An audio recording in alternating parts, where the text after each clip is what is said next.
আল্লাহ পাক বলেন, আমি নূহ আলাইহিস সালামকে তার কওমের জন্য নবী করে পাঠালাম। আর নূহ আলাইহিস সালাম তার জাতিকে ডেকে বললেন, ও আমার জাতি, ও আমার সম্প্রদায়, এক আল্লাহর গোলামি করো, তিনি ছাড়া তোমাদের কোনো রব নাই, ইলাহ নাই, মাবুদ নাই।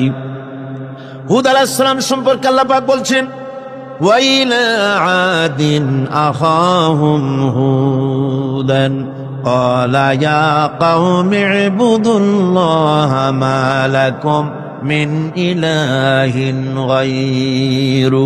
হুদকে আমি সামুদ জাতির জন্য, সালেহ আলাইহিস সালামকে তার জাতির জন্য পাঠিয়েছি, হুদকে তার জাতির জন্য পাঠিয়েছি, এবং তারা সকলেই বলেছেন, হে আমার জাতি, এক আল্লাহর গোলামি করো, এক আল্লাহর দাসত্ব করো, আর কারো গোলামি করা যাবে না।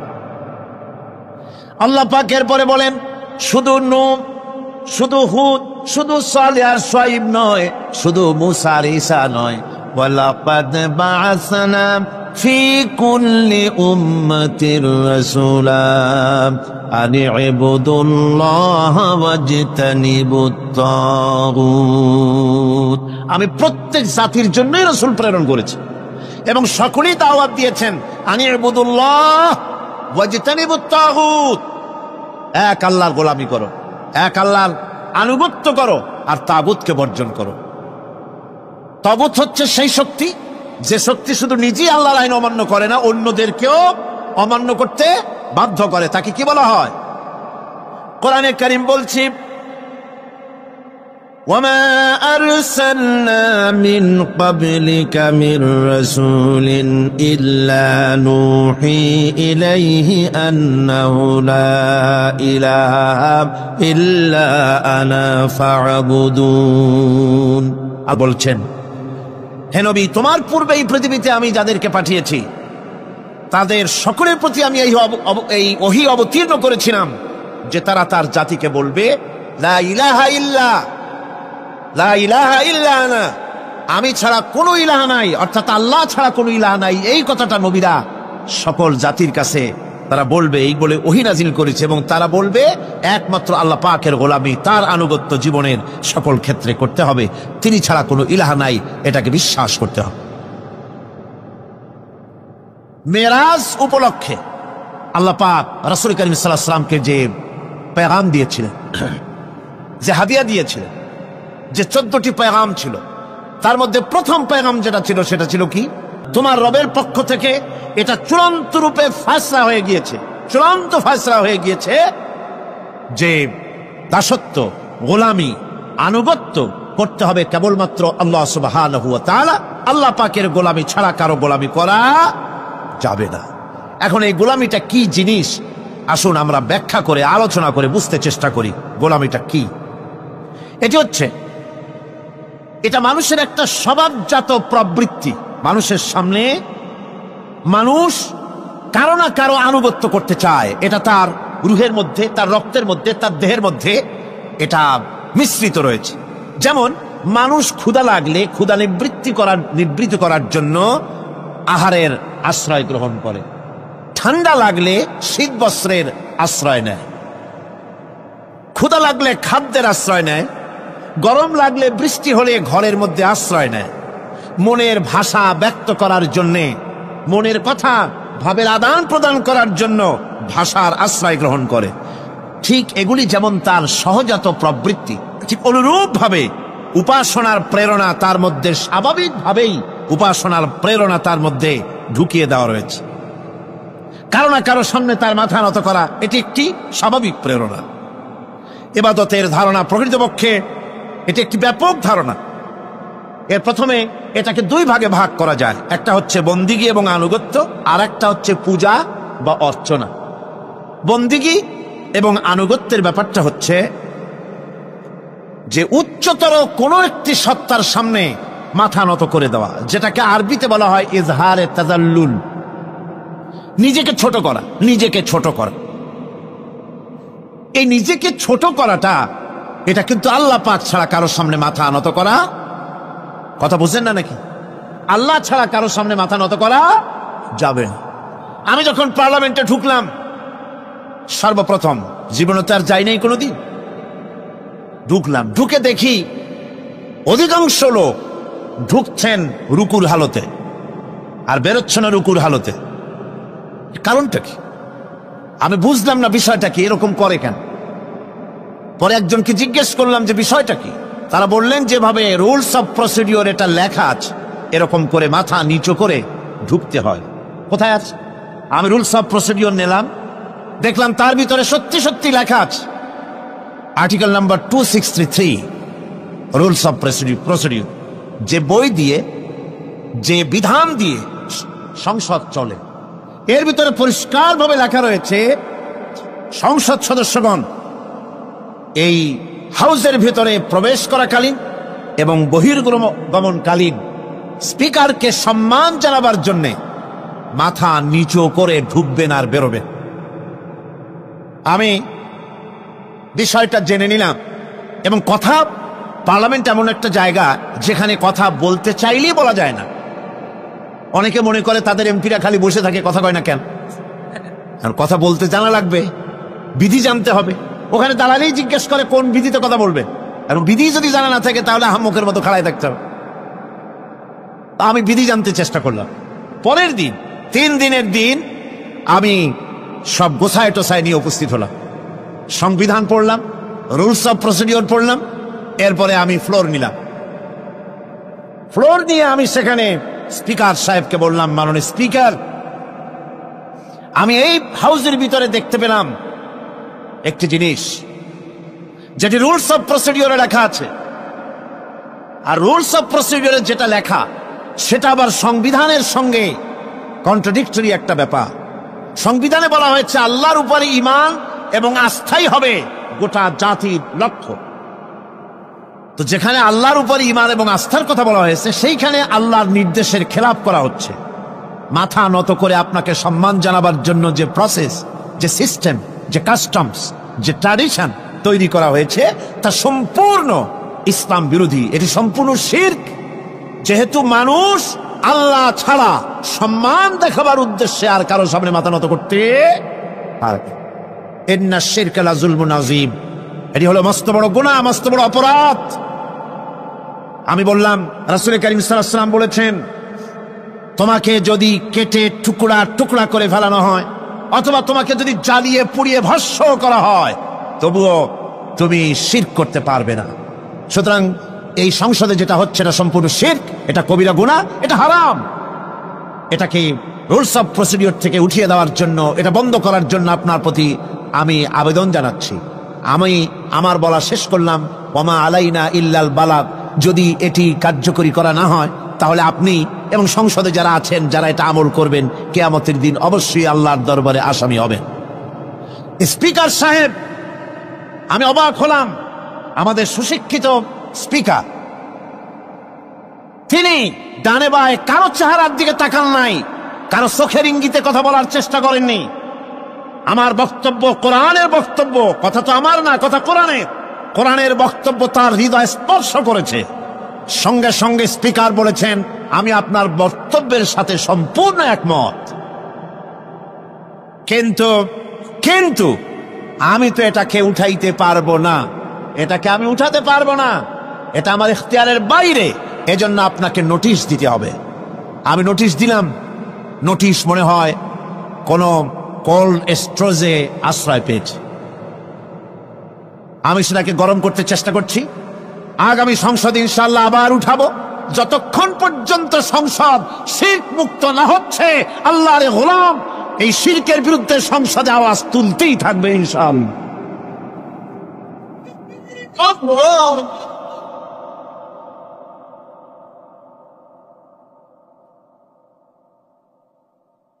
সুতরাং আজ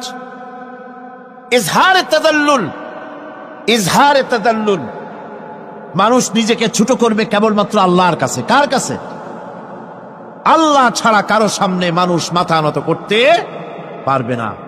এমনকি আমার দেশের কোর্টগুলিতে জজ সাহেবদেরকে বলা হয় মিলর্ড, আমার প্রভু।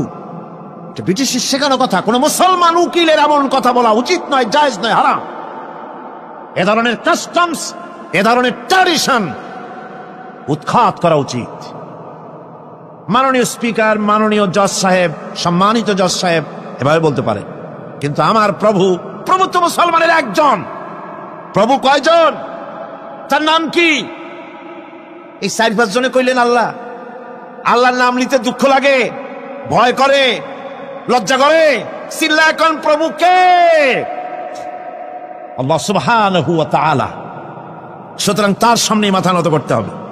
এখন বন্দিগি বা আনুগত্য, আমি এই জিনিসটা একটা দৃষ্টান্তের মাঝে আপনাদের সামনে পেশ করতে চাই। খুবই গুরুত্বপূর্ণ বিষয়, আপনারা শুনলে আশা করি আল্লাহ পাক আমাদেরকে ফায়দা দান করবেন। আমি দোয়া চাই এই গুরুত্বপূর্ণ বিষয়টি যেন গুছিয়ে আপনাদের সামনে পেশ করতে পারি, আল্লাহ পাক যেন তৌফিক দান করেন।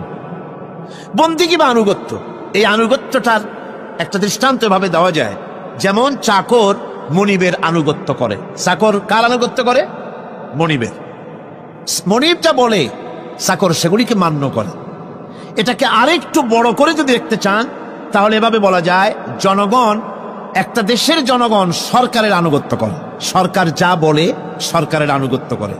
মানুষ তার নিজের অজান্তেও কোর্টে, কাছারিতে, আদালতে, রাস্তায়, নৌকায়, স্টিমারে, প্লেনে, শিক্ষাঙ্গনে, সর্বত্র একটি দেশের জনগণ একটা সরকারের আইন নিজের অজান্তেই মেশিনের মতো পালন করে চলে, ঠিক কিনা? এই দৃষ্টিতে যে পরিমাণ লোক কোন সরকারের কর্তৃত্ব সীমায় বাস করে এবং তারা আইনের অনুবর্তন করে, তাদের সম্পর্কে আমরা বলতে পারি জনগণ অমুক সরকারের আনুগত্য করছে। আর এটাকে যদি আরবিতে বলেন তাহলে বলা যায় এভাবে, জনগণ অমুক সরকারের ইবাদত করছে, আনুগত্য করছে, দাসত্ব করছে, গোলামি করছে। এবার এই ধারণাটিকে আরো একটু প্রশস্ত করে দিন, তাহলে আপনি দেখতে পাবেন। প্রথমে বললাম মনিবার চাকর, তারপর বললাম জনগণ আর সরকার। এবার এই দৃষ্টিকে আরো প্রশস্ত করে দিয়ে বিশ্বের দিকে তাকান, মহা শূন্যের দিকে তাকান। গাছপালা, তরু লতা, কীট পতঙ্গ সব যেন কারো আইন মেনে চলছেই তো মনে হয়, নাকি কন? এবার শুনুন আল্লাহ পাক কি বলছে, আফাগায়রা দীনিল্লাহি ইয়াবগুন, তোমরা কি আমার দেওয়া জীবন ব্যবস্থাকে ছেড়ে দিয়ে অন্যের তৈরি করা কোনো ব্যবস্থা তালাশ করো? ওয়ালাহু আসলামা মান ফিস সামাওয়াতি ওয়াল আরদ, অথচ আকাশে যা আছে, জমিনে যা আছে, সব কিছু আনুগত্যের মস্তক আমার সামনে মাথা নত করে দিয়েছে। সুবহানাল্লাহি বিহামদি, ঠিক কিনা? একটি ধূলি কণা থেকে শুরু করে নক্ষত্র লোক অবধি যা কিছু আমরা দেখতে পাই, যা দেখি না, সব হুকুম মানে কার? এই আইনের বৃদ্ধাচরণ করার ক্ষমতা কারো নাই। এটাকে বলা যায় গোটা বিশ্ব চরাচর আনুগত্য করছে, গোলামি করছে, ইবাদত করছে। কার করছে? আল্লাহ পাকের। এটাকে ইংরেজিতে বলা হয় ল অফ নেচার, এটাকে আরবিতে বলা হয় কানুনে ফিতরত, এটাকে বাংলায় বলা হয় প্রকৃতির আইন। এই আইনকে লঙ্ঘন করার ক্ষমতা কারো না। বন্ধুগণ, এই পৃথিবীর আপনি লক্ষ্য করে দেখবেন, কোরআন মাজিদে এই বন্দিগিকে কোথাও ইবাদত বলেছে, কোথাও তাসবিহ বলেছে, কোথাও তাকদীস বলেছে, কোথাও সুজুদ বলেছে, কোথাও কুনুত বলেছে। আল্লাহ রাব্বুল আলামিন এই ইবাদতকে, আল্লাহ পাকের এই আনুগত্যকে বিভিন্ন শব্দে ব্যবহার করেছে, যেমন وَلَهُ مَنْ فِي السَّمَاوَاتِ وَالْأَرْضِ وَمَنْ عِنْدَهُ لَا يَسْتَكْبِرُونَ عَنْ عِبَادَتِهِ وَلَا يَسْتَحْسِرُونَ। আসমান এবং জমিনে যা কিছু আছে সব আল্লাহ পাকের, আর যে সব ফেরেশতারা তার নিকটে আছে তারা সবাই আল্লাহ পাকের বন্দেগী করছে। আল্লাহ পাকের বন্দেগী করার ভিতরে কেউ ত্রুটি করছে না। يسبحون الليل والنهار لا يفترون, তারা রাত দিন তার প্রশংসা কীর্তনে মাথা নত করে দিয়ে কোন রকমের বিশ্রাম ছাড়া, শৈথিল্য ছাড়া সব আল্লাহ পাকের জিকির করছে, তাসবিহ করছে, আনুগত্য করছে। আকাশের সমস্ত ফেরেশতারা, কত ফেরেশতা তার তো কোনো ঠিক ঠিকানা নাই। কত লক্ষ লক্ষ ফেরেশতা আছে শুধু রুকুর হালতে আছে, কেউ তো সিজদার হালতে আছে, কেউ তো কিয়ামের হালতে আছে, আর যার উপরে যে ডিউটি আছে সেই ডিউটি পালন করছে। সব আল্লাহ পাকের আনুগত্য করে চলছে। এভাবে করে আল্লাহ পাক বলছেন যে আমার আনুগত্য এবং আমার তাসবিহ, আমার গুণকীর্তন করার জন্য সব সবাই এর মধ্যে ব্যস্ত আছে। ইউসাব্বিহু লিল্লাহি মা ফিস সামাওয়াতি ওয়া মা ফিল আরদ আল মালিকিল কুদ্দুসিল আজিজিল হাকীম। ইউসাব্বিহু লিল্লাহি, তাসবিহ পড়ছে, সাব্বাহা ইউসাব্বিহু তাসবিহান, তাসবিহ পড়েছে, তাসবিহ পড়ছে, তাসবিহ পড়বে। কিয়ামত পর্যন্ত যা কিছু আছে আকাশে, যা কিছু আছে জমিনে, যা কিছু আছে মাঝখানে, সব তাসবিহ পড়ছে। কার? আল্লাহ পাকের জিকির করছে, তাসবিহ করছে। হযরত ইউনূস আলাইহিস সালাম মাছের পেটে যখন ঢুকে পড়েছিলেন, যখন নিজের জীবন সম্পর্কে হতাশ হয়ে গিয়েছিলেন, তখন তিনি শুনতে পাচ্ছিলেন চতুর্দিকে যে সমস্ত জলচর প্রাণী আছে, হাত্তাকে সমুদ্রের তলদেশের, দরিয়ার তলদেশের বালুকণা, পাথরের নুড়ি, শৈবাল, সব কিছু থেকে আল্লাহ পাকের জিকির হচ্ছে। লা ইলাহা ইল্লা আনতা সুবহানাকা ইন্নী কুনতু মিনাজ জালিমিন।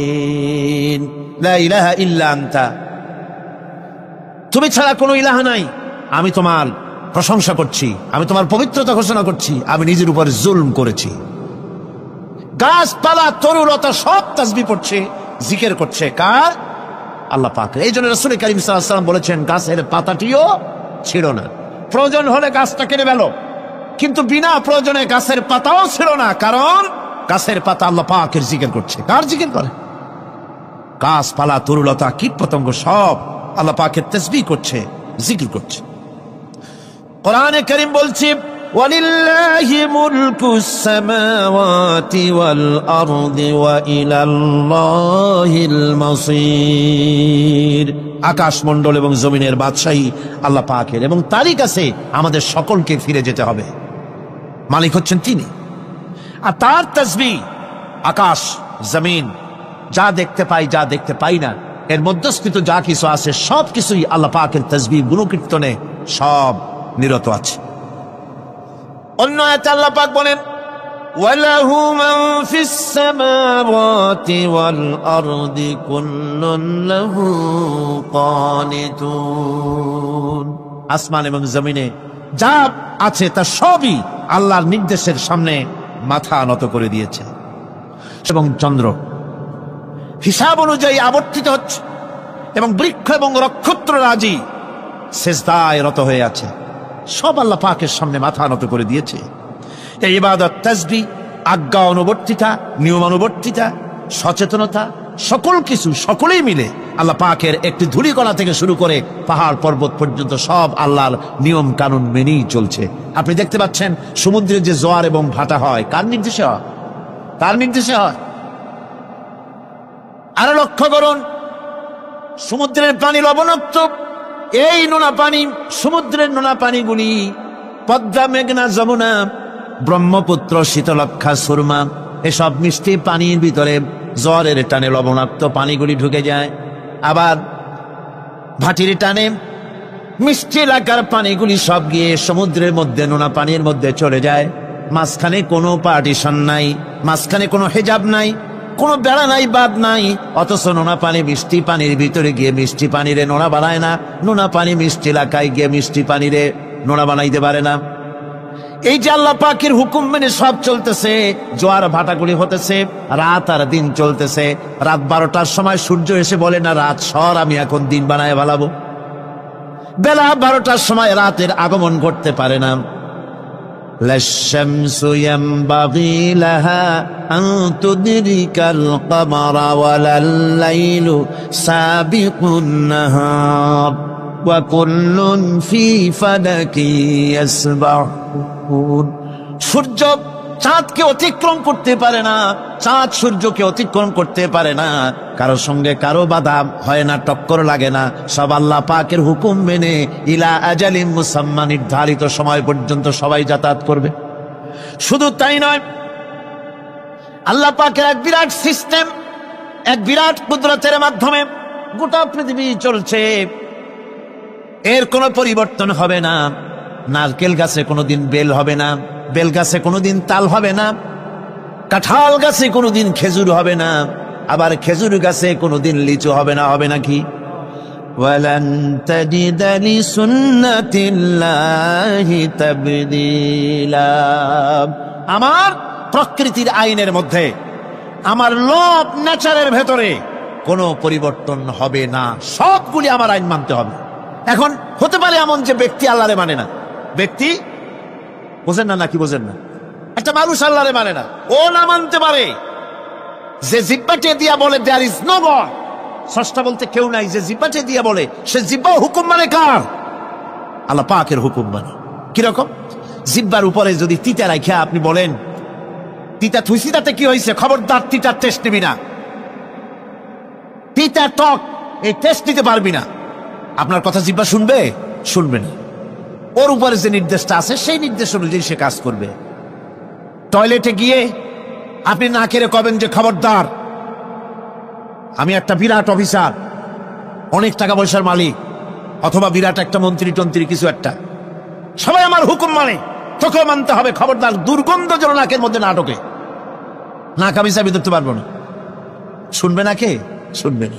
নাক হোক, কান হোক, চোখ হোক, মুখ হোক, প্রত্যেকটা অঙ্গ প্রত্যঙ্গ, এগুলি সব হুকুম মানে কার?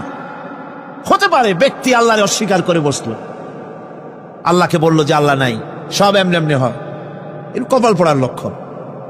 কিসের লক্ষণ? কপাল পড়ার লক্ষণ। সব বোঝে, একটা মাইক দেখলে কয় যে না কেউ এটারে বানাইছে। এই যে একটা ভিডিও ক্যামেরা, এটারে কেউ দেখলে বলবে যে কয়েকজন আলেমে মিলে ফু দিছে আর অমনি একটা মাইক হয়ে কি বল ক্যামেরা হয়ে গেছে, বলবে কেউ? কোনো পাগলেও কবে? এই প্যান্ডেলটা দেখে কি মনে হবে? 4-5 পিসা বাইসিয়া কোচার কোণে দাঁড়াইয়া ফু দিছে, সাথে সাথে প্যান্ডেল হয়ে গেছে। এটা কথা হইল? একটা ছোট্ট টেবিল, একটা চায়ের কাপ দেখলে পরে মানুষ বলে নিশ্চয়ই এটা কেউ বানাইছে। আজীব, এত বড় বিশাল আকাশ, এত সুন্দর জমিন, এত সুন্দর দেহ, এই মানুষ, গাছপালা, তরুলতা, কীট পতঙ্গ, পাহাড়, নদ নদী, এ সব কিছু দেখে কেবলমাত্র কপাল পোড়াই বলতে পারে যে কেউ নাই, এমনি এমনি হয়েছে। আজীব তামাশা। এমনি এমনি একটা চাউল তৈরি হয় না, একটা ডিম তৈরি হয় না, এমনি এমনি পৃথিবীটা হয়ে গেল। সবগুলির পেছনেই আল্লাহ পাক আছেন, তিনি সৃষ্টি করেছেন। এখন উপাস্যের প্রতি এই সৃষ্টি মানুষের দৃষ্টি আকর্ষণ করে। উপাস্য পাও না কে আল্লাহ, তা ঠিক পাও না, তা দেখাবার জন্য এই পৃথিবীর আল্লাহর সৃষ্টি প্রত্যেকটি পদার্থ, প্রত্যেকটি জিনিস ইঙ্গিত করে নিঃসন্দেহে কেউ না কেউ আছে, আর তার নাম হচ্ছে আল্লাহ। তার নাম কি? আরো জোরে বলেন, নাম কি? আল্লাহ পাক। এখন প্রশ্ন ওঠে, আল্লাহরে বানাইছে কেডা? বলে তো মুরগি আগে না ডিম আগে? ডিম যদি আগে হয়ে থাকে তো ডিমটারে পারলো কে? আর মুরগি যদি আগে হয়ে থাকে, কোথার থেকে মুরগি এসে উড়িয়ে এসে জুড়ে বসলো, আইলো কই থেকে? আল্লাহ যদি একজন থেকেই থাকেন তাহলে তার স্রষ্টাকে? এই প্রশ্ন তুলেছেন বার্টন রাসেল। প্রশ্ন তুলেছে স্রষ্টার স্রষ্টাকে। আমি দেখলাম এক আর্মি অফিসার একটা বই লিখেছেন, আমার এত ভালো লাগলো। বইটার নাম হচ্ছে আল কোরআন দ্য চ্যালেঞ্জ, মহাকাশ পর্ব। দারুণ লিখেছেন তিনি, আপনারা যদি পান খুঁজে নিয়ে পড়বেন। সে বইয়ের শেষ ভাগে গিয়ে তিনি এটার জবাব দিয়েছেন, স্রষ্টার স্রষ্টাকে তাই তুমি তালাশ করো। কানা সাহেব মানে কুজো সাহেব শীতই শুইতে একটা লবণ কণার দৃষ্টান্ত তিনি দিয়েছেন। একটা লবণ কণা, একটি লবণ কণার ভিতরে যতগুলি মলিকুল থাকে, একটা লবণ কণার ভিতরে যতগুলি ক্যালাস থাকে, একটা লবণ কণার ভিতরে যতগুলি উপকরণ আর উপাদান থাকে, অর্থাৎ একটা লবণ কণা যত উপকরণ, যত উপাদান ধারণ করে, তার ধারণ ক্ষমতা যতখানি, এতখানিক জিনিস ধারণ করতে 1000 বার্টন রাসেলের মগজের দরকার। একটা লবণ কণা, সেইটার চিন্তা করাই কঠিন। আর এত বড় মহাবিশ্ব যিনি সৃষ্টি করেছেন তার স্রষ্টাকে তালাশ করতে চাও, এটা কি স্বাভাবিক কথা? এটা পাগলের প্রশ্ন হতে পারে, এটা পাগলের প্রশ্ন হতে পারে।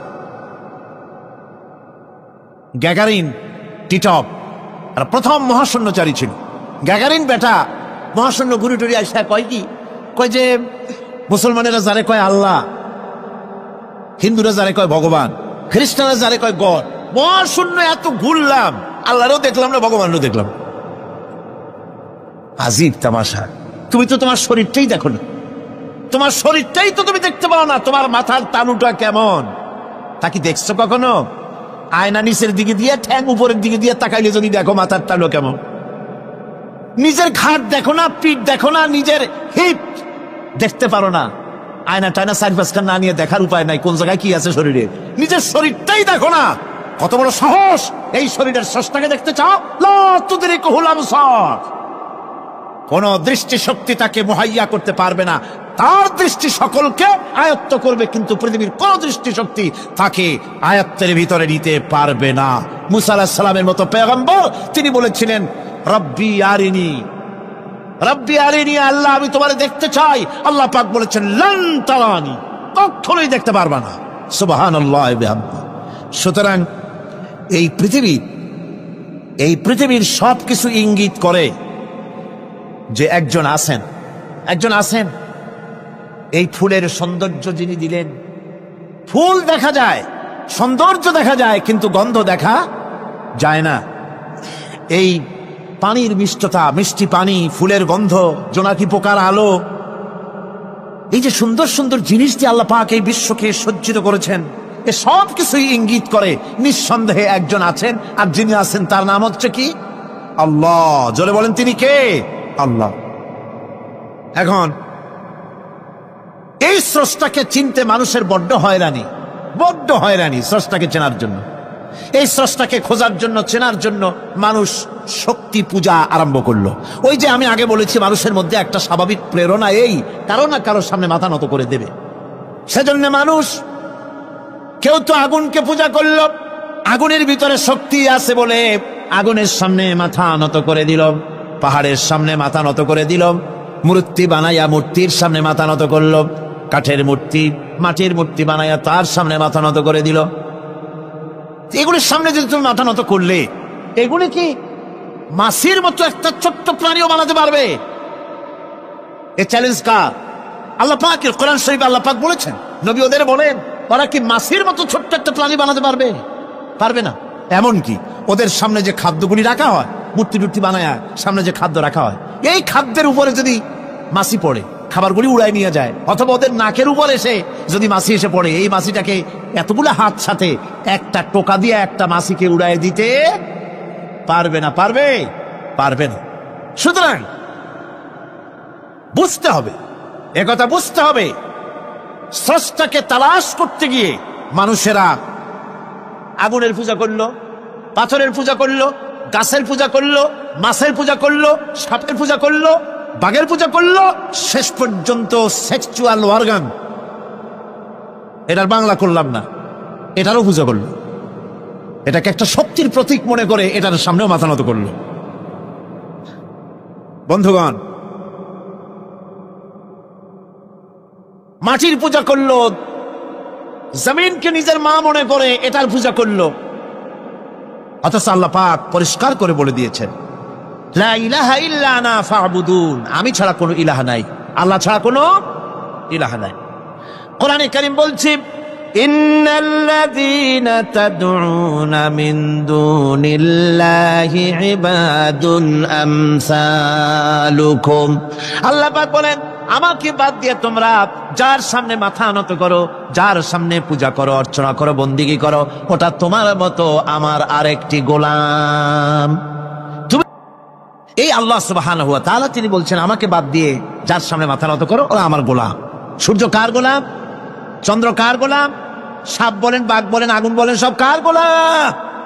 এগুলি সব কার কথা শোনে? আগুন যতই পূজা করেন, আগুনের মধ্যে আপনি পড়লে আগুন কি ছাড়বে? ছাড়বে না। তবে হ্যাঁ, আগুনের মালিক যদি বলে তাহলে ছেড়ে দিবে, ঠিক কিনা? ইব্রাহিম আলাইহিস সালামকে আগুনের ভিতরে যখন ফেলে দেওয়া হচ্ছে, ফেরেশতা বলতেছিল, আমার কাছে সাহায্য চাও, আগুন থেকে বাঁচায় দেই।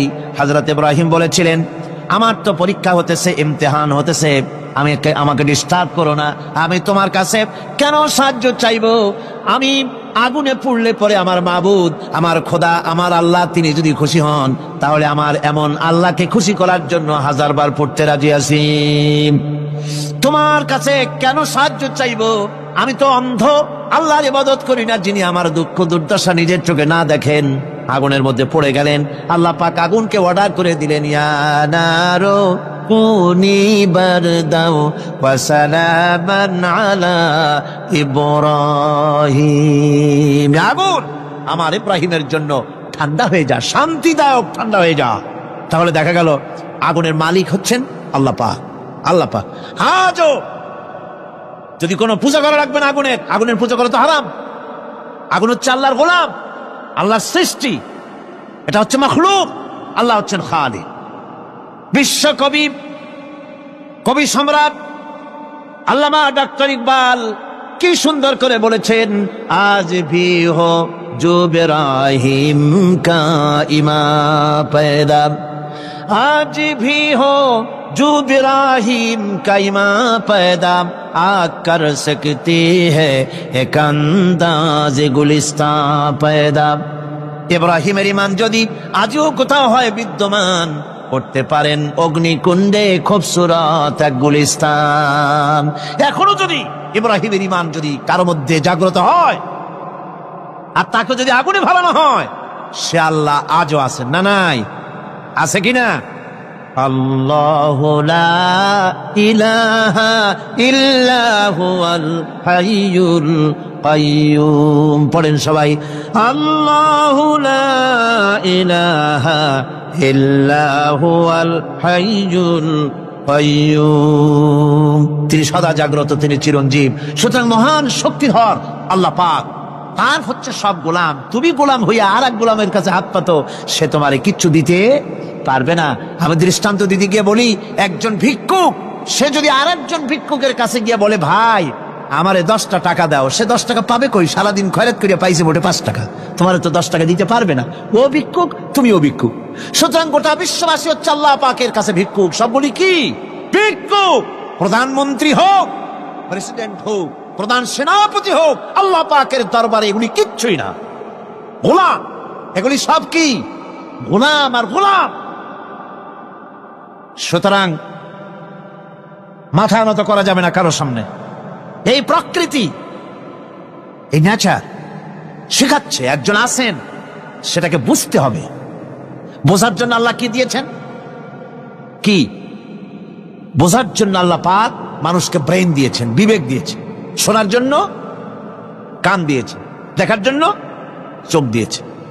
আল্লাহ পাক বলছেন, লাহুম কুলুবুন লা ইয়াফকাহুনা বিহা ওয়া লাহুম আয়ুনুন লা ইউবসিরুনা বিহা ওয়া লাহুম আযানুন লা ইয়াসমাউনা বিহা উলাইকা কাল আনআম বাল হুম আযাল উলাইকা হুমুল গাফিলুন। আমি যাদেরকে কান দিয়েছিলাম, কলব দিয়েছিলাম, বিবেক দিয়েছিলাম, বিবেক দিয়ে সব বুঝলো, কিন্তু আমারে বুঝলো না। বিবেক দিয়া সব বুঝলো, বিবেক দিয়া সমস্ত জিনিস, নিজের স্বার্থের জিনিসগুলি বুঝলো, কিন্তু আল্লাহকে বুঝলো না। কান দিয়েছিলাম শোনার জন্য, কান শুনলো, বাজে কথা শুনলো, সব শুনলো, কিন্তু হকের দাওয়াত তার কানের মধ্যে ঢুকলো না। হক বুঝলো না, হক শুনলো না, হক দেখলো না, সত্যকে চিনতে পারলো না। আল্লাহ পাক বলেন, উলাইকা কাল আনআম, এরা হলো চতুষ্পদ জানোয়ার, জানোয়ার পশু। আল্লাহ কয় না খালি পশু কইলে সারে না, বাল হুম আযাল, একেবারে পশুর চাইতেও নিকৃষ্ট। কারণ কি? কারণ হলো পশু অবিশ্বাসী নয়, পশু অবিশ্বাসী নয়, পশু কাফের নয়, পশু মুশরিক নয়, পশু মুরতাদ নয়, পশু নাস্তিক নয়, ঠিক কিনা? সুতরাং পশুর চাইতেও খারাপ, পশুর চাইতেও খারাপ। পশু যেটা বোঝে তাও বোঝে না। পশু তো অন্তত মালিকের আনুগত্য করে, তার কথা শোনে, যার খায় তার কথা শোনে। কুত্তাটাও, কুকুরও যার খায় তার কথা শোনে, ঠিক কিনা গণ? অথচ যে আল্লাহ রাব্বুল আলামিন খেতে দিলেন, পড়তে দিলেন, সব কিছু দিলেন, তার ইবাদতটা বুঝতে চেষ্টা করলো না, তার ইবাদত বুঝতে চেষ্টা করলো না, তার গোলামি করতে জানলো না। সুতরাং এগুলি হচ্ছে উলাইকা কাল আনআম, এগুলি চতুষ্পদ জন্তু এবং জানোয়ারের মতো, বরং তার থেকেও নিকৃষ্ট। মানুষকে আল্লাহ পাক জ্ঞান দিয়েছিলেন, সেই জ্ঞান দিয়ে সে দূরবীন আবিষ্কার করলো, জ্ঞান দিয়ে দূরবীন আবিষ্কার করলো, যাতে করে শকুনের চাইতেও তীক্ষ্ণ দৃষ্টি সম্পন্ন হয়। সে গাড়ি আবিষ্কার করলো যাতে করে চিতাবাঘের চাইতেও বেশি দৌড়াইতে পারে। সে সাবমেরিন আবিষ্কার করলো যাতে করে মাছের চাইতেও বেশি দ্রুতগামী হয়ে চলতে পারে পানির তলা দিয়া। সব কিছুই করলো, কিন্তু তার মনুষ্যত্বকে বাড়াইতে পারলো না, মনুষ্যত্বকে বাড়াতে পারলো না। এই মনুষ্যত্বই ছিল সবচেয়ে বড় জিনিস। কবি বলছেন, মুঝে ये डर है कि दिले जिंदा तू ना मर जाए, मुझे ये डर है कि दिले जिंदा तू ना मर जाए, कि जिंदगानी इबारत है तेरे जीने से, मुझे ये डर है कि दिले जिंदा तू ना मर जाए। আমার এই ভয় হয়, হে আমার জীবন্ত আত্মা, তোর না অপমৃত্যু হয়ে যায়। কারণ তোর যদি অপমৃত্যু হয় তাহলে আমার তো বেঁচে থাকার কোনো লাভ নাই। আমরা তো আমাদের আত্মা, জীবিত আত্মাকে মেরে ফেলছি, জীবিত আত্মাকে মেরে ফেলছি, আত্মাকে বিকশিত করছি না। আত্মাকে বিকশিত করতে হবে। এই আত্মা বিকশিত হবে কিভাবে? সব জিনিসের খাবার আল্লাহ পাক এই জমিনে তৈরি করেছেন, ঠিক কিনা কর? সকলের খাবার এই জমিনে। মানুষ যেহেতু তৈরি হয়েছে এই মাটি দিয়ে, সেই জন্য আল্লাহ রাব্বুল আলামিন মানুষের খাবার মাটি দিয়ে তৈরি করে দিয়েছেন। কলা দিয়েছেন, কচু দিয়েছেন, আলু দিয়েছেন, মূলা দিয়েছেন, তাল দিয়েছেন, বেল দিয়েছেন, মাছ দিয়েছেন, তরকারি দিয়েছেন, পনির দিয়েছেন, দুধ দিয়েছেন, গোশত দিয়েছেন। খাবারের কোনো অভাব রাখেন নাই, সব মাটি দিয়েছে। কিন্তু যেই রুহটা আমাদের ভিতরে, যে আত্মাটা আমাদের মধ্যে, যে আত্মা থাকলে পরে বাঁচি, আত্মা না থাকলে পরে মরে যাই, সেই রুহের খাবার আমরা কেউ দিতেছি না। রুহটা কি? আল্লাহ পাক বলছেন, নবী আপনাকে প্রশ্ন করা হয়, ওয়ায়াসআলুনাকা আনির রূহ কুলির রূহু মিন আমরি রাব্বি। নবী হে, প্রশ্ন করা হয় রূহ কি জিনিস? এর জবাব হচ্ছে, এই বলে দিন, রূহ হচ্ছে আল্লাহর একটু অর্ডার, একটু হুকুম তোমার ভিতরে কাজ করছে। ওই রূহেরও কিছু খাবার আছে, ওই রূহেরও কিছু খাবার আছে। সেই রূহকে খাবার জমিনে তৈরি হবে না। রূহ গোশত খাবে না, পনির খাবে না, দুধ খাবে না, সর খাবে না, ফল খাবে না, কি খাবে? রুহের খাবার। যেহেতু রুহ এই পৃথিবীতে তৈরি হয় নাই, রুহ এসেছে আলমে আরওয়াহ থেকে, সেজন্য রব্বুল আলামিন রুহের খাবার পাঠিয়েছেন লৌহ মাহফুজ থেকে। আল্লাহ পাক কোরআনে কারীমকে রুহের খোরাক করে পাঠিয়েছেন। রুহকে যদি বাঁচাতে চান তাহলে তার একমাত্র খাদ্য হতেছে তেলাওয়াতে কোরআন, তেলাওয়াতে কোরআন। যত তেলাওয়াত করবেন ততই মজা লাগবে। সুবহানাল্লাহ, কোন সুবহানাল্লাহ। একটু হারাম শরীফ থেকে বেড়ায় আসেন। টাকা পয়সা যাদের আছে তাদের বলছি, পয়সা করি যাদের আছে, সিঙ্গাপুর বেড়ায়। আরে সিঙ্গাপুর বেড়ায় করবা কি? মার্কেটিং ছাড়া আর কিছুই নাই। সিঙ্গাপুর, ব্যাংকক, হংকং, এই সমস্ত জায়গায় ঘুরে টুরে আসে, খুব দেখে আসছে। টাকা নষ্ট করে লাভ নাই, বরং পয়সা করি যদি আল্লাহ দিয়ে থাকেন হস্ত করবেনি। পয়সা করি বেশি থাকলে রমজান মুবারকে ওমরা করে এসেন। রাসূল করিম সাল্লাল্লাহু আলাইহি ওয়াসাল্লাম বলেছেন, যে ব্যক্তি রমজান মুবারকে ওমরা করলো সেজন্য আমার সাথে হজ আদায় করলো। কেন বলছি? এই জন্য বললাম, আল্লাহ পাক আমাকে কয়েকবার নসিব করেছেন। সেখানে যখন রমজান মুবারকে যখন তেলাওয়াত হতে থাকে তারাবিহের ভেতরে, মনে হচ্ছে যেন আকাশ থেকে ওই নাজিল হতেছে। মানুষের চোখের পানি, নাকের পানি একাকার হয়ে যায় হারাম শরীফের ভিতরে। সেখানে তো মোনাজাত সারা বছর মোনাজাত হয় না, মোনাজাত হয় রমজান মুবারকে বেতেরের নামাজের ভিতরে। বেতেরের নামাজের ভিতরে ইমাম সাহেব হাত তুলে মোনাজাত করেন। অন্তত 8 থেকে 10 লক্ষ মানুষ হজের মৌসুমের মতো কাঁদতে কাঁদতে পাগল হয়ে যায়। কোরআন কি মজা! কোরআন হচ্ছে রুহের খাবার। আমরা তো রুহের খাওয়াই না। ঘোড়ার উপরে চড়ি, গাধার উপরে চড়ি, ঘোড়ারে গাধারে জন্মের মতো মোটেই খাইতে দেই না, নিজে খাই জন্মের মতো। খাইয়া ঘোড়ারে খাইতে দেওয়া হয় না, গাধারে খাইতে দেওয়া হয় না। ফলে ওর উপরে যখন সওয়ার হয় তখন ঘোড়া গাধা না খাইতে খাইতে একদিন চার দিকে দিয়া জায়গায় সিটে মরা ছাড়ার কোনো পথ থাকে না। আমাদের মানুষেরা খায় কি? সুবহানাল্লাহ। এই যে শবে বরাত আসতেছে, কি যে খাবে! দিশা আগের থেকে লিস্ট তৈরি হয়ে যায় কতটা আইটেম তৈরি করা হবে। রমজান মাসে আল্লাহ একটু কম টম মান্দায় খাবে। একটা রমজান মাস আল্লাহ দিলেন, সেই রোজার মাসে যে সারাদিন খায় না, এটাকে উসুল করে ইফতারের সময় সে যে কত খাবার, চোখ সানা বড় হয়ে যাবে দেখলে। পেঁয়াজি, বেগুনি, হালিম, শরবত, তরমুজ, বেল, কলা, কচু, না কি খাইতে খাইতে মাগরিবের রক্ত শেষ। কয় ভাই নামাজটা কোন রকম পড়ে আসি, তারপরে খাবো না। আবার গেল নামাজ পড়তে, আবার এসে খাইলো, খাইয়া তারপরে আবার ভাত খাইলো। কেমনি যে খায় আল্লাহ জানে, গলায় আঙ্গুল দিলে পাওয়া যায়। এরকম খাইয়া তারপরে তারাবি পড়তে দাঁড়ায় না। জনমের মতো খাইলে পরে তো অলস হবে শরীর। তারাবি পড়তে দাঁড়াইছে, লম্বা কেরাত হচ্ছে, উনি রুকুতে আছে, ইমাম সেজদায় চলে গেছে, ওনার খবর নেই। অথবা উনি সেজদায় পড়ে আছেন, ইমাম কোথায় উঠে গেছে তার খবর নেই। সুবহানাল্লাহ। সুতরাং নিজে খাইয়া পেটটারে দুম্বার মতো সাইজ বানাইয়া কোনো লাভ নাই। পেট বড় বানাবেন না, সিনা বড় বানান, সিনা বড় বানান। সিনার ভিতরে কোরআন ধারণ করেন, মজা পাবেন।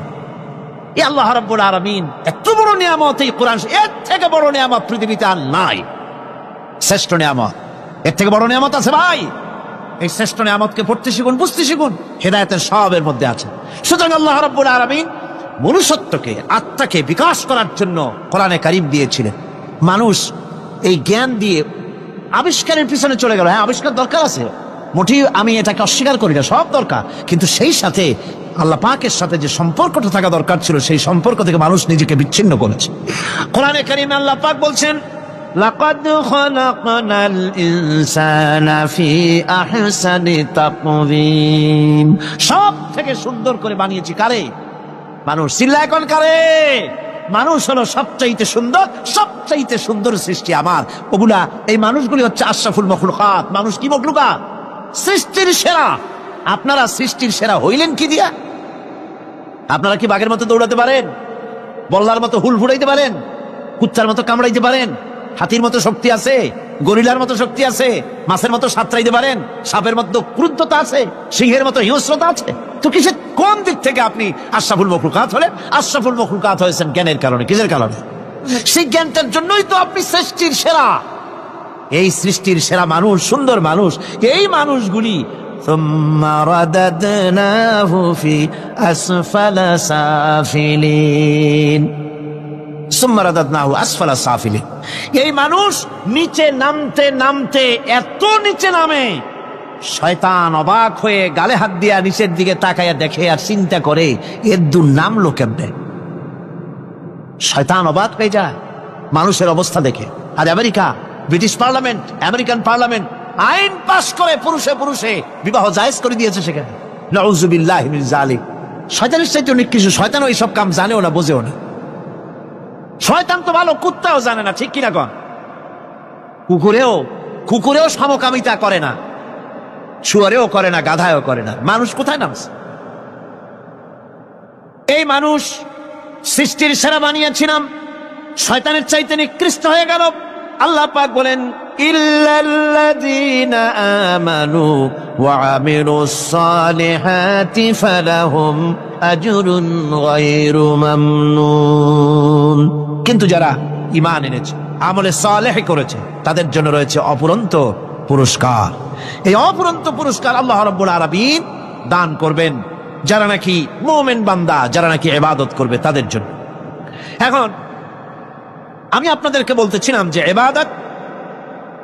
ইবাদত গোলামি অর্থে, এর গোলামির পূর্ণ অর্থ সেটা হচ্ছে যে ব্যক্তি, পরিবার, সমাজ ও রাষ্ট্র, জীবনের সকল ক্ষেত্রে গোলামি করতে হবে কার? আল্লাহ পাকের। এই ইবাদত শব্দটাকে কোরআনে কারিমে কয়েকটা অর্থে ব্যবহার করা হয়েছে। সে অর্থগুলি আমাদের জানা দরকার। যেমন ইবাদত এবং দাসত্ব অর্থে আল্লাহ পাক বলছেন, সুম্মা আরসালনা মূসা ওয়া আখাহু হারুনা বিআয়াতিনা ওয়া সুলতানিম মুবিন। অতঃপর মূসা এবং তার ভাই হারুনকে আমার নিদর্শন দিয়ে তাদেরকে সুস্পষ্ট রূপে প্রমাণ সহ ফেরাউন এবং তার সভাসদের কাছে আমি পাঠিয়ে দিলাম। তারা যখন তাদের কাছে গিয়ে দ্বীনের দাওয়াত দিল, তখন তারা কি বলল? ফাকালু আনুমিনু লিবাশারাইনি মিসলিনা ওয়া কওমুহুমা লানা আবিদুন। আমি যখন তাদেরকে পাঠালাম, তারা যখন দ্বীনের দাওয়াত দিলেন, ইবাদতের দাওয়াত দিলেন, তখন তারা বলল, আমরা কি এমন আমাদেরই মতো দুজন মানুষের আনুগত্য করব? এখানে আবিদুন অর্থাৎ দাসত্ব, আমরা কি তার দাসত্ব করব? এই দাসত্ব একমাত্র আল্লাহরই হতে পারে, আর কারো হতে পারে না। সেজন্য কোরআনে কারীম অন্যত্র বলছে, ইয়া আইয়ুহাল্লাযীনা আমানু কুলু মিন তাইয়্যিবাতি মা রাযাকনাকুম ওয়াশকুরু লিল্লাহি ইন কুনতুম ইয়্যাহু তা'বুদুন। হে ঈমানদারেরা, তোমরা যদি আমারই ইবাদত করো, তবে আমি তোমাদেরকে যে সব পবিত্র জিনিস দান করেছি তা খাও এবং আল্লাহর শুকর আদায় করো। তো ইবাদত আল্লাহ পাকের করলে আল্লাহ পাক তাদেরকে খেতে দিবেন, পড়তে দিবেন, সবকিছু আল্লাহ পাক করে দিবেন। তো আল্লাহ পাকের ইবাদত করতে হবে, আল্লাহ পাকের উপর ঈমান আনতে হবে, আর তাগুতকে অস্বীকার করতে হবে। অন্য আরেকটি আয়াতে কথাটা এভাবে এসেছে, فمن يكفر بالطاغوت ويؤمن بالله فقد استمسك بالعروة الوثقى لا انفصام لها والله سميع عليم। فمن يكفر بالطاغوت, যে ব্যক্তি তাগুতকে অস্বীকার করলো, ওয়ায়ুমিন বিল্লাহ, এবং আল্লাহর উপর ঈমান এনেছে, ফাকাদ ইসতামসাকা বিল উরওয়াতিল উসকা, সে এমন এক মহান অবলম্বন ধারণ করলো যে কোন জিনিসই তাকে বিচ্ছিন্ন করে দিতে পারবে না। এমন এক মহান অবলম্বন ধারণ করেছে। সুতরাং আল্লাহর উপর ঈমান আনতে হবে, তাগুতকে অস্বীকার করতে হবে। ইবাদত জীবনের সকল ক্ষেত্রে করতে হবে কার? আল্লাহ পাক। কোরআনে কারীম বলছে, এর আগে আমি প্রথমে শুনিয়েছি, সমস্ত নবীরা আম্বিয়া আলাইহিস সালাম তারা তার নিজের জাতিকে গোলামির জন্য দাওয়াত দিয়েছেন। আল্লাহ পাকের বলেছেন আমার জাতি, একমাত্র নবী মুহাম্মদ রাসূলুল্লাহ সাল্লাল্লাহু আলাইহি ওয়াসাল্লাম আমার জাতি, তিনি বলেন নাই। তাকে দিয়ে আল্লাহ পাক বলেছেন, ইয়া আইয়ুহান নাসু উবুদু রাব্বাকুমুল্লাযী খালাকাকুম والذين من قبلكم لعلكم تتقون يا أيها الناس اعبدوا ربكم الذي خلقكم ربكم اعبدوا ربكم أي أطيعوا ربكم গোলামি করো, আনুগত্য করো, দাসত্ব করো তোমার সেই প্রভুর, সেই রবের যিনি তোমাকে সৃষ্টি করেছেন। তার আনুগত্য জীবনের সব ক্ষেত্রে করো। এক জায়গায় করলে হবে না, সব জায়গায় করলে হবে। আগামী রাত্রিটা হচ্ছে শবে বরাত, তাই না? বোঝেন নাকি বোঝেন না? আগামী রাত্রিটাই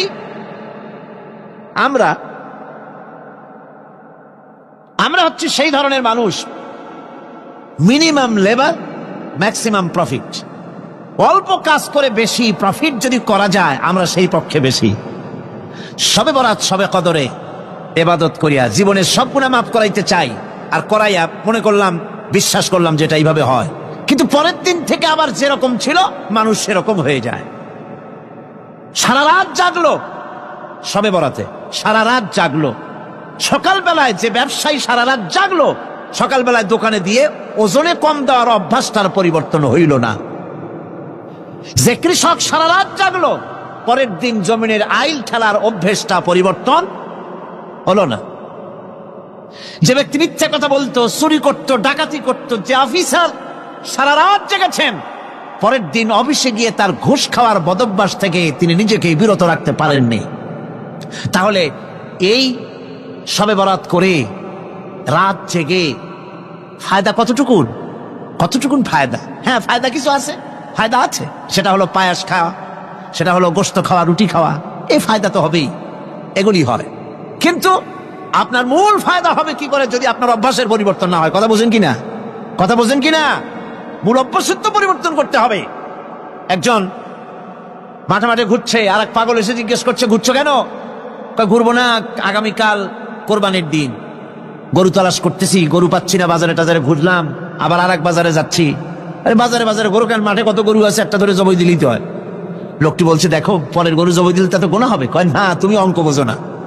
গরু জারি হোক, কোরবানির দিনে গরু জবাও যদি করো তাহলে সবটা একটা হবে। কোরবানি উপলক্ষে জবাও করছে, একটা সব পাবা না? তো কোরবানির জন্য একটা সব হবে, আর চুরির জন্য অবশ্যই একটা পাপ হবে। কোরবানি যখন দিবা, তো কোরবানির সব আর চুরির পাপ ভগ্নাংশের মতো কাটাকাটি হয়ে যাবে, গোশত খাবা ফাও। তো মানুষের অবস্থা তো তাই হয়েছে।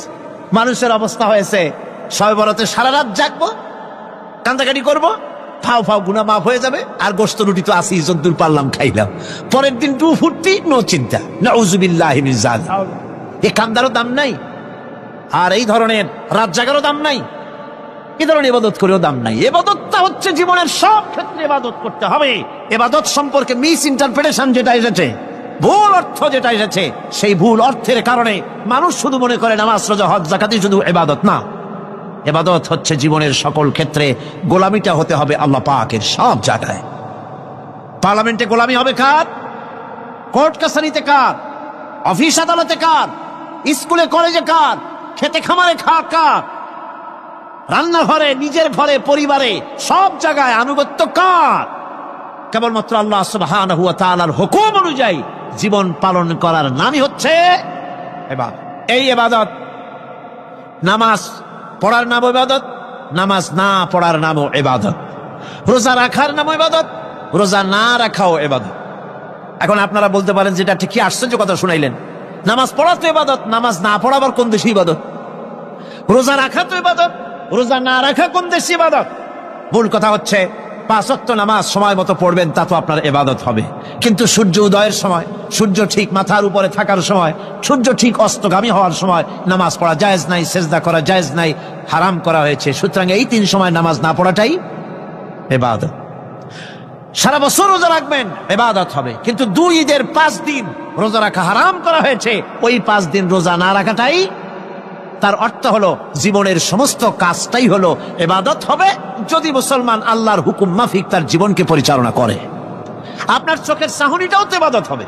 সুবহানাল্লাহ। এই চোখ দিয়ে গুনাহ কামাই করা যাবে, আবার এই চোখ দিয়ে সওয়াব কামাই করা যাবে। যদি কোনো সন্তান তার মা বাবার দিকে ভক্তির নজরে, মহব্বতের নজরে যদি তাকায়, নবীজি বলেছেন একটা কবুল নফল হজের সওয়াব আমলনামায় লেখা যাবে। সাহাবীরা প্রশ্ন করেছেন, যদি কেউ 100 বার তাকায় তো কি হবে? নবীজি বলেছেন, আল্লাহ রাব্বুল আলামিনের নিয়ামতের ভান্ডার অফুরন্ত নিয়ামতের, সেখানে কোনো অভাব নাই। যদি কোনো বান্দা যদি তার মা বাপের দিকে দৈনিক 100 বার তাকায় তো ওই বান্দার আমলনামায় 100 কবুল নফল হজের সওয়াব লেখা যাবে। তাহলে দেখা গেল চোখের চাহনি আপনার ইবাদত, আপনার ঘুম ইবাদত, আপনার চাকরি ইবাদত, আপনার ব্যবসা বাণিজ্য ইবাদত। তার মানে হলো আল্লাহর গোলামি, আল্লাহর হুকুম অনুযায়ী কাজ করার নামই হচ্ছে ইবাদত। ইয়াকা নাবুদু ওয়া ইয়াকা নাস্তাইন, পড়েন সবাই, ইয়াকা নাবুদু ওয়া ইয়াকা নাস্তাইন। আল্লাহ তাআলা একমাত্র তোমার গোলামি করি, তোমারই আনুগত্য করি, তুমি ছাড়া কারো গোলামি করি না, তুমি ছাড়া কারো গোলামি করি না। এখন দোকানদার নামাজের মধ্যে পড়লো ইয়াকা নাবুদু, ইয়াকা নাবুদু, নাবুদু শব্দটা হচ্ছে মোজারের সিগা। এর মধ্যে 2টা কাল পাওয়া যায়, বর্তমান আর ভবিষ্যৎ, 2টি কাল পাওয়া যায়। নাবুদু এই শব্দ দিয়ে বোঝানো হচ্ছে কি, আল্লাহ পাক এই নামাজের ভিতরে যেমন তোমার হুকুম পালন করে নামাজ আদায় করছি, যেমন নামাজের ভিতরে কিছু খাওয়া যায় না, বাইরে খাওয়া জায়েজ ছিল, নামাজ পড়ছি বলে খানাটা আমার জন্য হারাম হয়ে গেছে। কথা বলা জায়েজ ছিল, নামাজের ভিতরে কথা বলা হারাম করে দিলাম। এদিক ওদিক তাকানো জায়েজ ছিল, নামাজের ভিতরে এদিক ওদিক তাকানো বন্ধ করে দিলাম। তার মানে আমার জন্য চিরস্থায়ী, সবসময়ের জন্য আমার জন্য হালাল করে দেওয়া জিনিসগুলি এই নামাজের ভিতরে অল্প সময়ের জন্য হারাম করে প্রমাণ করে দিলাম, মাবুদ গো এই নামাজের পরে চিরস্থায়ী হারামগুলি এইভাবে আমার জন্য হারাম করে নেব। ইয়াকা নাবুদু, নামাজটা পড়ছি যেভাবে করে, নামাজের বাইরে জীবন চালাবো সেইভাবে করে। সেজদা দিলেই তো সওয়াব হয়, সেজদা দিলে কি হয়? সওয়াব হয়। যদি কেউ 5-6টা সেজদা দিয়ে দেয় 1 রাকাতের মধ্যে তো কি হবে? যদি কেউ নামাজ পড়লে তো সওয়াব হয়। ফজরের নামাজ যদি 4 রাকাত পড়ে তো কি হবে? মাগরিবের নামাজ যদি 2 রাকাত পড়ে অথবা 4 রাকাত পড়ে তো কি হবে? ইচ্ছে করে যদি এভাবে করে, ভুল করবে নয়, ইচ্ছে করে যদি করে, তাহলে আল্লাহর আইনের সঙ্গে বিরোধিতা করছে বলে সে বিদ্রোহী হিসাবে প্রমাণিত হবে। সুতরাং কথা হচ্ছে নামাজের ভিতরে আল্লাহ পাক ইয়াকা নাবুদু, এই নামাজের ভিতরে তোমার হুকুম মেনে যেভাবে নামাজ আদায় করি, নামাজের বাইরের জীবনটাও তোমার হুকুম মেনে পালন করব। এটাই হচ্ছে ইবাদতের মূল থিম, মূল আইডিয়া, মূল ফিলোসফি। নামাজ ইবাদত করতে হবে জীবনের সব ক্ষেত্রে। নামাজের ভিতরে বললাম ইয়াকা নাবুদু, দোকানদার, এই লোকটা কি দোকানদার, ঘি বিক্রি করবে, ঘি আনছে দোকান, তারপরে নামাজ পড়তে দাঁড়িয়েছে, দোকানের পিছনে ছোট্ট ঘর আছে, নামাজ পড়তে দাঁড়িয়েছে, শুরু করে দিল আল্লাহু আকবার, আলহামদুলিল্লাহি রাব্বিল আলামিন আর রহমানির রহিম মালিকি ইয়াউমিদ্দিন, ইয়াকা নাবুদু ওয়া ইয়াকা। তাড়াতাড়ি পড়তে হবে যেহেতু খরিদ্দার আসতেছে। খরিদ্দার 2-4 জন ভিড় জমা এসে নামাজ ছেড়ে দিয়েছে। কর্মচারীকে ডাকছে, পেরেশন ভিতরে আসবা, আমি তো কেবল খাঁটি ঘি নিয়ে আসছি, ওর মধ্যে তো ভেজাল দিই নাই, তাড়াতাড়ি করে ওর মধ্যে যা দিয়ে ভেজাল দিতে হয় ভেজাল দিয়ে ঠিক মতো দিয়া তারপরে বিক্রি করবি, 100 টাকা কেজি 250 টাকা করে বিক্রি করবি। আল্লাহ আকবার, রহমান রহিম, মালিক ইয়াউমিদ্দিন, ইয়াকা না'বুদু ওয়া ইয়্যাকা নাস্তাঈন। এটা নামাজ হইল? কর এই নামাজের আল্লাহর কোনো দরকার আছে? কোনো দরকার নাই। ইবাদত তো হবে নামাজ যার হুকুমে, ব্যবসা তার হুকুমে, নামাজে সেজদা দিব যার হুকুমে, রোজা রাখবো তার হুকুমে, নামাজ পড়বো যার হুকুমে, অর্থনীতি চালাবো তার হুকুমে, নামাজ পড়বো যার হুকুমে আমার দেশের কলকারখানা চলবে, নামাজ পড়বে যার হুকুমে পার্লামেন্ট চলবে তার হুকুমে, নামাজ পড়বো যার হুকুমে রাজনীতি চলবে তার হুকুমে। এর উল্টা পাল্টা যদি হয় মুসলমান মানতে পারে কখনই না। সুতরাং মুসলমানকে আনুগত্যের মস্তককে অবনত করে দিতে হবে আল্লাহ পাকের সামনে। আল্লাহর সঙ্গে আর বান্দার সঙ্গে হক আছে, বান্দার উপরে আল্লাহর হক এবং আল্লাহর উপরে বান্দার হক কি, এ ব্যাপারে একটি হাদিস আপনাদেরকে শোনানো যায়। হাদিসটা হচ্ছে ওয়ান মুআজ বিন জাবাল রাদিয়াল্লাহু তাআলা আনহু قال كنت رديف النبي صلى الله عليه وسلم على حمار فقال لي يا معاذ أتدري ما حق الله على العباد وما حق العباد على الله। হযরত মুআজ বিন জাবাল রাদিয়াল্লাহু তাআলা আনহু বলেন যে আমি রাসূল করিম সাল্লাল্লাহু আলাইহি ওয়াসাল্লামের পেছনে তার গাধায় সওয়ার ছিলাম। তিনি আমাকে জিজ্ঞেস করলেন, মুআজ তুমি কি জানো বান্দার উপরে আল্লাহর হক কি এবং আল্লাহর উপরে বান্দার হক কি? তিনি বললেন, আল্লাহু ওয়া রাসূলুহু আ'লামু, আল্লাহ এবং তার রাসূল খুব ভালো করে জানেন। রাসূল করিম সাল্লাল্লাহু আলাইহি ওয়াসাল্লাম জবাব দিলেন, ক্বালা হাক্কুল্লাহি আলাল ইবাদ আন ইয়াবুদুহু ওয়া লা ইউশরিকু বিহি শাইআ ওয়া হাক্কুল ইবাদি আলাল্লাহ আন লা ইউআযযিবু মান লা ইউশরিক বিহি শাইআ। আল্লাহর নবী বলেন, বান্দার উপরে আল্লাহর উপরে বান্দার হক হতেছে, আল্লাহর উপরে বান্দার হক হতেছে বান্দা আল্লাহ পাকের ইবাদত করবে, আল্লাহর গোলামি করবে, আল্লাহর আনুগত্য করবে, দাসত্ব করবে। সেই আনুগত্য ইবাদত আর গোলামির ভিতরে কাউকে শরীক স্থাপন করবে না। বান্দার উপরে আল্লাহর হক হতেছে যেই বান্দা আল্লাহ পাকের ইবাদত করবে, গোলামি করবে, আর কোন শিরক করবে না, কিয়ামতের দিন ওই বান্দা সম্পর্কে আল্লাহর হক হবে বান্দাকে জাহান্নামের আগুন আল্লাহ পাক হারাম করে দিয়ে তার জান্নাত দিয়ে দিবেন। এটাই হলো বান্দার উপর আল্লাহ পাকের হক। সুতরাং ইবাদত হবে সলিড কার জন্য? আল্লাহ পাকের জন্য। জোরে বলেন কার জন্য? একমাত্র কেবলমাত্র শুধুমাত্র আল্লাহ পাকের জন্য গোলামি হবে। সেই গোলামির কথাটাই আমরা কোরআনে কারীমের মধ্যে সূরা ফাতিহায় প্রত্যেক দিন প্রতি রাকাতে আমরা পড়ি, ইয়্যাকা না'বুদু ওয়া ইয়্যাকা নাস্তাঈন। আয় আল্লাহ তাআলা, কেবলমাত্র তোমারই ইবাদত করি, কেবলমাত্র তোমারই দাসত্ব করি, আর কারো আনুগত্য দাসত্ব করি না। এই গোলামি, এই দাসত্ব আল্লাহ পাক আমাদেরকে করার তৌফিক দান করুন। আমরা বলি আমিন।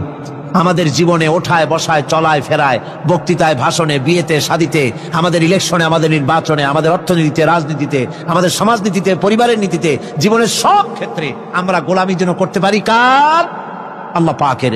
নামাজের ভিতরে যে কথাটা বলি, এই কথাটা যেন আমাদের বাস্তব জীবনে আমরা কার্যকরী করতে পারি। আল্লাহ পাক যেন তৌফিক দান করেন। মুনাজাতের জন্য দাঁড়ানো লোকেরা সব বসেন। মুনাজাত মুনাজাত মুনাজাত দাঁড়ানো লোক সব বসে। আর একটু জোরে সরে জিকির করেন, লা ইলাহা ইল্লাল্লাহ, লা ইলাহা ইল্লাল্লাহ। কয়জন? লা ইলাহা ইল্লাল্লাহ, লা ইলাহা ইল্লাল্লাহ। আমি বললাম বসতে, আপনারা দাঁড়ায় গেলেন, কেমন কথা? লা ইলাহা ইল্লাল্লাহ মুহাম্মাদুর রাসূলুল্লাহ। আল্লাহ নবী বলেন, হাত্তা তাউদ আরদুল আরব বুরুজান ওয়া নাহারা, গোটা আরব সবুজ হয়ে যাবে, আরবের ভিতরে বৃষ্টি হবে, আরবের ভিতরে প্লাবন হবে, আরব সবুজ হয়ে যাবে। আলামত যখন মিলায় দেখি, আমার কাছে মনে হয় পুরাপুরি আলামত গুলা মিলে যাচ্ছে, ঠিক কিনা বলে? আরো কয়েকটা কি বলবো? আপনাদের মনে কষ্ট হয়ে যাচ্ছে? আপনারা আছেন ইনশাল্লাহ? কষ্ট হবে না তো ইনশাল্লাহ?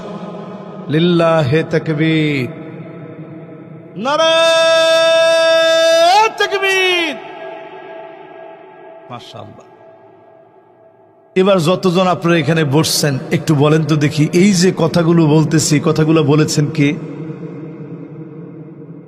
এই বলতে বলতে 4 নাম্বার পর্যন্ত আসছে। এই 4 নাম্বার পর্যন্ত বলতে বলতে আমি বুঝিয়ে ফেলছি অলরেডি এই জমিনে আইন লাগবে কার। 5 নম্বরে আল্লাহ রাব্বুল আলামিন আবার বলছে, ওয়া ইন্না কাসীরাম মিনান নাসি লাফাসিকুন।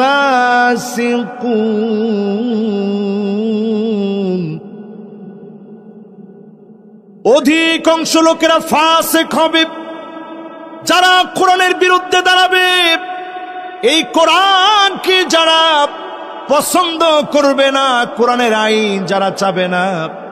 আমার ফতোয়া না, মালিক ফতোয়া দিয়ে বলেন শুধুমাত্র ফাসিকরাই কোরআনের বিরোধিতা করবে, ঠিক কিনা বলে? কার কথা? 5 নাম্বার ফতোয়া। এই ফতোয়া কিন্তু আমি দিইনি। কোরআনের বিরুদ্ধে যারা থাকবেন, আল্লাহ নিজে ফতোয়া দিচ্ছে। এরা কি? এরা বলার পরেই অনেকের মন খারাপ হয়ে গেছে, না আর ওয়াজ শুনব না। হুজুর আমাদেরকে ফাসিক বলছে, আমি পাক্কা এক নামাজি লোক। হুজুর কয় ফাসিক, এটা আমি বলি নাই তো, বলছে কি? এরপর 6 নম্বর আল্লাহ কি বলেন শুনেন, আফা উকমাল জাহিলিয়াতি ইয়াবগুন।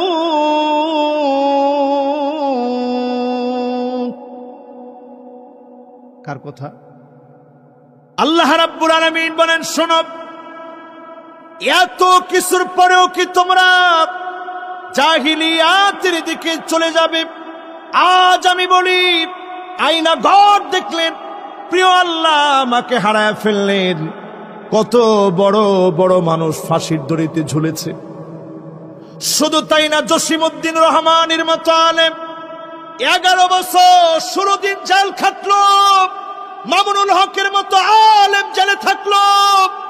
এত আলেমরা জেল খেটেছে, তারপরেও যদি জাহিলদের সঙ্গে চলে যান, জাহেলিয়াতের দিকে চলে যান, অবশ্যই যিনি আযাব দিয়ে ধ্বংস করবেন তিনি কে?